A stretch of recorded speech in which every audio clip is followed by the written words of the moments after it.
Hello friends, ഞാൻ tips and ട്രിക്കിൻ്റെ പുതിയൊരു വീഡിയോയിലേക്ക് എല്ലാവർക്കും സ്വാഗതം. ഇന്നും വളരെ യൂസ്ഫുൾ ആയിട്ടുള്ള കുറച്ച് ടിപ്പുകൾ കളക്ട് ചെയ്തിട്ടാണ് വന്നിരിക്കുന്നത്. അപ്പോൾ എല്ലാവരും ഒന്ന് സ്കിപ്പ് ചെയ്യാതെ കാണണേ. ഇത് വളരെ സിമ്പിളായിട്ടുള്ള കുറച്ച് ടിപ്പുകളാണ്. അപ്പോൾ സമയം കളയേണ്ട, നമുക്ക് നേരെ വീഡിയോയിലേക്ക് പോകാം. ഫസ്റ്റ് ടിപ്പ്, നമ്മുടെ വീടുകളിൽ ഇതുപോലെ കൈതച്ചക്കയൊക്കെ മേടിക്കുമല്ലോ.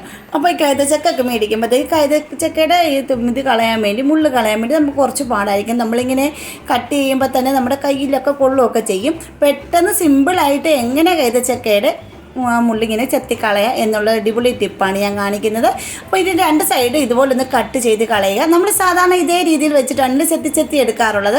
പക്ഷേങ്കിൽ നമുക്കിത് റൗണ്ടിലായിട്ടൊന്ന് കട്ട് ചെയ്തെടുക്കണം. ഇങ്ങനെ വട്ടത്തിൽ റൗണ്ടിൽ കട്ട് ചെയ്തെടുത്തതിന് ശേഷം നമുക്ക് തൊലി കളയാനുള്ള സിമ്പിളാണ് കേട്ടോ. ഇതിൻ്റെ മുള്ള് കളയാൻ സിമ്പിളാണ്. കത്തി ഇല്ലാണ്ട് ഇത് നമുക്ക് ചെയ്യാൻ പറ്റും. അതായത് നല്ല അരവുള്ള പാത്രമോ എന്തെങ്കിലും, അല്ലെങ്കിൽ പാത്രത്തിൻ്റെ അടപ്പോ എന്തെങ്കിലും ഉണ്ടെങ്കിൽ നമുക്ക് അതിൻ്റെ ഉള്ളിലേക്ക് ഇങ്ങനെ വെച്ചിട്ടൊന്ന് പ്രസ് ചെയ്ത് കൊടുത്താൽ തന്നെ ഇതിൻ്റെ തൊലി പെട്ടെന്ന് തന്നെ നമുക്ക് കളയാവുന്നതേ ഉള്ളൂ കേട്ടോ. നമുക്ക് നല്ലപോലെ ക്ലീൻ ചെയ്തെടുക്കാവുന്നതേ ഉള്ളൂ. ഇപ്പോൾ ഞാൻ കത്തി കൊണ്ടാണ് ഇത് ഞാനിന്ന് കളഞ്ഞ് കാണിക്കുന്നത്. അപ്പോൾ ഇതേ രീതിയിലാണ് ഞാനിവിടെ കട്ട് ചെയ്തെടുത്തിരിക്കുന്നത്. ഇനി നമുക്കിത് പെട്ടെന്ന് തന്നെ ഇതിൻ്റെ തൊലി കട്ട് ചെയ്തെടുക്കാം. അതായത് ഒരു പ്ലേറ്റിലോട്ട് ഒന്ന് വെച്ച് കൊടുത്തതിന് ശേഷം ഇതുപോലെ കത്തി കൊണ്ട് ഇങ്ങനെ ഒന്ന് റൗണ്ടിൽ തന്നെ ഒന്ന് കട്ട് ചെയ്തെടുത്താൽ മതി. പെട്ടെന്ന് തന്നെ നമ്മുടെ കൈ മുറിയൊന്നും ചെയ്തില്ല, കൈ മുള്ള് കൊള്ളുകയും ചെയ്തില്ല. കുട്ടികളെ കൊണ്ട് വരെ നമുക്കിത് ചെയ്യിക്കാവുന്നതേ ഉള്ളൂ. സിമ്പിൾ ഒരു ടിപ്പാണ്. അപ്പോൾ നിങ്ങൾ അറിയാവുന്നവർ ഒരുപാട് പേര് കാണുമായിരിക്കും, എന്നാലും അറിയാത്തവർക്ക് വേണ്ടിയാണ്. അപ്പോൾ ഇതൊന്ന് ചെയ്ത് നോക്കിയിട്ട് കമൻറ്റ് ചെയ്യണേ. അപ്പോൾ ഇത് കണ്ടില്ലേ, ഇതേ രീതിയിൽ ഞാൻ ഫുള്ളൊന്ന് കട്ട് ചെയ്തെടുത്തിട്ടുണ്ട്. കണ്ടോ, ഇത്രയും നല്ല ക്ലീനായിട്ട് നമുക്ക് വേറെ രീതിയിലൊന്നും കട്ട് ചെയ്തെടുക്കാൻ പറ്റത്തില്ല. അപ്പോൾ ഇത് സിമ്പിളായിട്ട് നമുക്ക് ചെയ്യാവുന്നതേ ഉള്ളൂ. അപ്പോൾ നിങ്ങളൊന്ന് ട്രൈ ചെയ്ത് നോക്കിയിട്ട് കമൻറ്റ് ചെയ്യണേ. അതുപോലെ തന്നെ നിങ്ങൾക്ക് എൻ്റെ വീഡിയോസ് എല്ലാം ഇഷ്ടപ്പെടുന്നുണ്ടെങ്കിൽ എല്ലാവരും സബ്സ്ക്രൈബ് ചെയ്യാതെ കാണുന്നവർ ആരെങ്കിലും ഉണ്ടെങ്കിൽ ഒന്ന് സബ്സ്ക്രൈബ് സപ്പോർട്ട് ചെയ്യാൻ മറക്കരുത്. പിന്നെ ബെൽ ബട്ടൺ എനേബിൾ ചെയ്ത് വെച്ചേക്കണേ. എന്നാലേ ഞാൻ ഇടുന്ന വീഡിയോസിന് എല്ലാ നോട്ടിഫിക്കേഷൻ നിങ്ങൾക്ക് കിട്ടത്തുള്ളൂ കേട്ടോ. കണ്ടാൽ സൂപ്പറായിട്ട് ഇപ്പോൾ ഞാൻ കട്ട് ചെയ്തെടുത്തിട്ടുണ്ട്. അപ്പോൾ നിങ്ങളൊന്ന് ചെയ്ത് നോക്കൂ. ഇനി അടുത്ത ടിപ്പ് നമ്മൾ വീടുകളിൽ കറി വെക്കാനൊക്കെ കടല, അതുപോലെ തന്നെ ഇതുപോലെ ഗ്രീൻ പീസ്, ഇതൊക്കെ നമ്മൾ വെള്ളത്തിൽ കുതിരാനിടാൻ മറന്നു പോയിട്ടുണ്ടെങ്കിൽ നമുക്ക് ചെയ്യാൻ പറ്റുന്ന അടിപൊളി ഒരു ടിപ്പാണ്. ഒരു കപ്പ് കാസറോളിൻ്റെ ആവശ്യമില്ല, അതുപോലെ കുക്കറിൻ്റെ ആവശ്യമില്ല, ഒന്നുമില്ല. നമുക്ക് പെട്ടെന്ന് തന്നെ 2 മിനിറ്റുള്ളിൽ ഇതൊന്ന് കുതിർത്തെടുക്കാൻ പറ്റും. അതായത് ഒരു കപ്പിലോട്ട് കുറച്ച് ഗ്രീൻ പീസിനെ ഇട്ട് വെച്ചിട്ടുണ്ട്. ഇനി അതിലേക്ക് കുറച്ച് തിളച്ച വെള്ളം കൊണ്ടൊന്ന് ഒഴിച്ചിട്ട് കുറച്ച് നേരം അടച്ച് വെച്ചാൽ മതി. പെട്ടെന്ന് തന്നെ നല്ല കുതിർന്ന് കിട്ടും. അങ്ങനെ നമുക്ക് കറി വെക്കാൻ പറ്റും കേട്ടോ. അപ്പോൾ അതൊന്ന് ചെയ്ത് നോക്കൂ. ഇനി അടുത്ത ടിപ്പ് വളരെ യൂസ്ഫുൾ ആയിട്ടൊരു ടിപ്പാണ്, സിമ്പിൾ ടിപ്പാണ്. നമ്മുടെ വീടുകളിൽ കുട്ടികളൊക്കെ ഉപയോഗിക്കുമല്ലോ ഇങ്ങനത്തെ കണ്ണട. ഒരു ഫംഗ്ഷനൊക്കെ പോകുമ്പോഴൊക്കെ ഇങ്ങനത്തെ കണ്ണടകളൊക്കെ കുട്ടികളൊക്കെ ഉപയോഗിക്കുകയല്ലേ. അല്ലാതെ തന്നെ നമ്മുടെ വീട്ടിൽ കണ്ണിന് പ്രശ്നമുള്ളവരൊക്കെ ആണെങ്കിൽ, മുതിർന്നവരാണെങ്കിൽ, ഇപ്പോഴത്തെ കൊച്ചു കുട്ടികളാണെങ്കിലും മൊബൈലൊക്കെ ഒരുപാട് യൂസ് ചെയ്യും, ടി വിയൊക്കെ ഒത്തിരി കാണുകയൊക്കെ ചെയ്യുന്ന കുട്ടികൾ കണ്ണിനൊക്കെ ചെറിയ പ്രശ്നങ്ങളൊക്കെ ഉണ്ടാകും.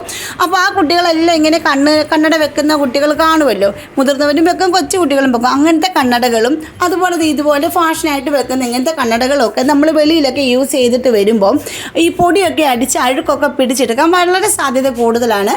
അപ്പോൾ നമുക്ക് സിമ്പിളായിട്ട് ക്ലീൻ ചെയ്തെടുക്കാം. അതുപോലെ സ്ക്രാച്ച് വീഴുകയൊക്കെ ചെയ്യും. സിമ്പിളായിട്ട് ക്ലീൻ ചെയ്യുന്ന കുറേ ടിപ്പുകളുണ്ട്. അതിലൊരു ടിപ്പാണ് ഞാനിപ്പോൾ ഇവിടെ കാണിക്കുന്നത്. സിമ്പിളായിട്ടുള്ളതാണ്. അപ്പോൾ നമുക്ക് ചിലപ്പോൾ ഇങ്ങനെ കണ്ണിലിങ്ങനെ കണ്ണട ഉപയോഗിച്ച് കഴിയുമ്പോഴത്തേക്കും നമ്മൾ വരുമ്പോഴത്തേക്കും ഒരു മങ്ങൽ പോലെയും, അതുപോലെ പിന്നെ കണ്ണിന് അത് കാണാതൊക്കെ വരികയൊക്കെ ചെയ്യും. അപ്പോൾ നമ്മളത് മാറ്റിയിട്ട് വേറെ ഗ്ലാസ്സൊക്കെ ഇടുകയൊക്കെ ചെയ്യും, കൊണ്ടുപോയി കാണിച്ചിട്ട്. പക്ഷെ അങ്ങനെ ഒന്ന് ചെയ്യുന്നതിന് മുമ്പ് നിങ്ങൾ ഒരു പ്രാവശ്യമെങ്കിലും ഇതൊന്ന് ചെയ്ത് നോക്കിയിട്ട് വേറെ മാറി മേടിച്ചാൽ മതി കേട്ടോ. അപ്പോൾ ഇതെങ്ങനെയാണെന്ന് വെച്ചാൽ, നമ്മുടെ ഈ കണ്ണടകളെല്ലാം നമുക്ക് ഒരു 2 മിനിറ്റോളം ഒന്ന് ഫ്രീസറിൽ വെച്ച് കൊടുക്കണം. ഫ്രീസറിൽ വെച്ച് കൊടുത്തതിൻ്റെ ഫ്രിഡ്ജ് ഓണായ ഫ്രിഡ്ജ് ആണെങ്കിൽ അതൊന്ന് ഓഫ് ആക്കിയേക്കണം. ചെറിയൊരു തണുപ്പ് മതി കേട്ടോ. എന്നിട്ട് അത് 2 മിനിറ്റ് അത് ഫ്രീസറിൽ വെച്ച് കൊടുത്തതിന് ശേഷം നമുക്കൊരു ടവല് കൊണ്ടോ, അല്ലെങ്കിൽ നമ്മുടെ കണ്ണടയുടെ ഒരു ഇത് കിട്ടുമല്ലോ അതുകൊണ്ടോ, അല്ലെങ്കിൽ ടിഷ്യൂ പേപ്പർ വെച്ചൊന്ന് തുടച്ചെടുക്കണം. അങ്ങനെ ചെയ്യുവാണെങ്കിൽ തന്നെ പെട്ടെന്ന് തന്നെ ആ കണ്ണടയിലുള്ള അഴുക്കുകളെല്ലാം പോയി കിട്ടും കേട്ടോ. അപ്പോൾ ഇത് കണ്ടില്ലേ, ഞാൻ ഫ്രീസറിലോട്ടൊന്നും ഇങ്ങനെ വെച്ച് കൊടുക്കുന്നുണ്ട്. ഇപ്പോൾ ഫ്രിഡ്ജ് ഞാൻ ഓഫ് ആക്കിയിട്ടുണ്ട് കേട്ടോ. നല്ല തണുത്ത് കിടക്കുന്ന ഫ്രിഡ്ജ് ഓഫ് ആക്കിയിട്ടുണ്ട്. എന്നിട്ട് 2 മിനിറ്റ് ഫ്രീസറിൽ വെച്ചതിന് ശേഷം ഞാൻ ആ കണ്ണടയെല്ലാം വെളിയിലെടുത്ത് കേട്ടോ. ഇപ്പോൾ തന്നെ നിങ്ങൾക്ക് കണ്ടാൽ മനസ്സിലാവും, നല്ല തണുത്തിരിപ്പുണ്ട്. ഗ്ലാസ്സൊക്കെ നല്ല തണുത്തിരിപ്പുണ്ട്. കൈ കൊണ്ടൊന്നും ജസ്റ്റ് ഒന്നിങ്ങനെ നോക്കുമ്പോൾ നമുക്ക് ആ തണുത്ത് ഇരിക്കുന്നതിൻ്റെ ഇത് അറിയാൻ പറ്റും കേട്ടോ. അപ്പോൾ അത് എന്നിട്ട് ഇത് കണ്ടില്ലേ. അപ്പോൾ ഇതിൽ തണുത്തിരിക്കുന്നത്, ഇപ്പോൾ നമ്മൾ ഇതിൽ അടങ്ങിയിരിക്കുന്ന ചെളികൾ കാര്യങ്ങളെല്ലാം ഈ ഒരു തണുപ്പിൽ നല്ല ഇതായിട്ട് ഇരിക്കുകയായിരിക്കും, ഉതുന്നത് പോലെ ഇരിക്കുകയായിരിക്കും. അപ്പോൾ നമുക്കൊരു തുണി ഇട്ടോ ടവൽ വെച്ച് നല്ല ക്ലീൻ ആയിട്ടുള്ള ടവൽ വെച്ച് നമുക്കൊന്ന് തുടച്ചെടുക്കാം. ഞാൻ ഇപ്പോൾ ഒരു ടവലാണ് എടുക്കുന്നത്, എന്നിട്ട് ഞാൻ തുടച്ച് കാണിച്ചു തരാം. പെട്ടെന്ന് തന്നെ നല്ല ക്ലീൻ ആകുകയും അത് കഴിഞ്ഞ് നമ്മൾ കണ്ണടയൊന്ന് വെച്ച് നോക്കിക്കുക, നല്ല ക്ലിയർ ആയിട്ട് കാണാനും പറ്റും.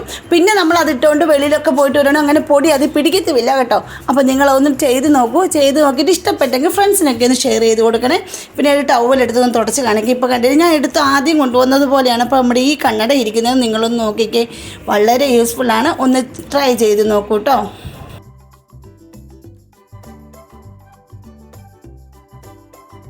ഇതിപ്പോൾ കണ്ടില്ലേ, ഞാൻ നല്ലപോലെ തുടച്ചപ്പോൾ തന്നെ ഇതിൻ്റെ മാറ്റം വന്നത് കണ്ടില്ല. നല്ല സൂപ്പറായിട്ട് നല്ലൊരു മാറ്റം വന്നിട്ടുണ്ട് കേട്ടോ. അടിപൊളി മാറ്റമാണ് വന്നിരിക്കുന്നത്. അപ്പോൾ നമ്മൾ ആ ഫാഷന് വേണ്ടി കുട്ടികൾ വെക്കുന്ന കണ്ണടയാണെങ്കിൽ ഇത് കണ്ടില്ല, നല്ല സൂപ്പറായിട്ട് നല്ല ക്ലീൻ ആയിട്ടുണ്ട്. അപ്പോൾ അത് നിങ്ങളങ്ങനെ ചെയ്ത് നോക്കൂ, വളരെ യൂസ്ഫുള്ളാണ്. അപ്പോൾ എനിക്ക് ഇഷ്ടപ്പെട്ടെങ്കിൽ എല്ലാവരും ലൈക്ക് ഷെയറും കമൻറ്റും ഒക്കെ ചെയ്യണം കേട്ടോ. ഇപ്പോൾ നമ്മുടെ ആ കണ്ണടയ്ക്കൊക്കെ വന്ന മാറ്റം കണ്ടില്ലേ, നല്ല സൂപ്പറായിട്ടില്ലേ. ഇനി ഇത് കണ്ണടയൊന്ന് വെച്ച് നോക്കുവാണെങ്കിൽ തന്നെ നമുക്ക് അറിയാൻ പറ്റും, ഇപ്പം ഒരു പ്രോബ്ലവും ഇല്ല, പൊടിയില്ല, നല്ല ക്ലീൻ ആയിട്ട് നമുക്ക് കാണാനും പറ്റും കേട്ടോ. അപ്പോൾ എല്ലാവരും ഇതൊന്ന് ചെയ്ത് നോക്കൂ. അപ്പോൾ ഇന്നത്തെ വീഡിയോ ഇത്രയേ ഉള്ളൂ. അടുത്ത വീഡിയോയിൽ അടിപൊളി ടിപ്പുകളുമായിട്ട് ഞാൻ വരുന്നതായിരിക്കും. അതുവരേക്കും ബായ്.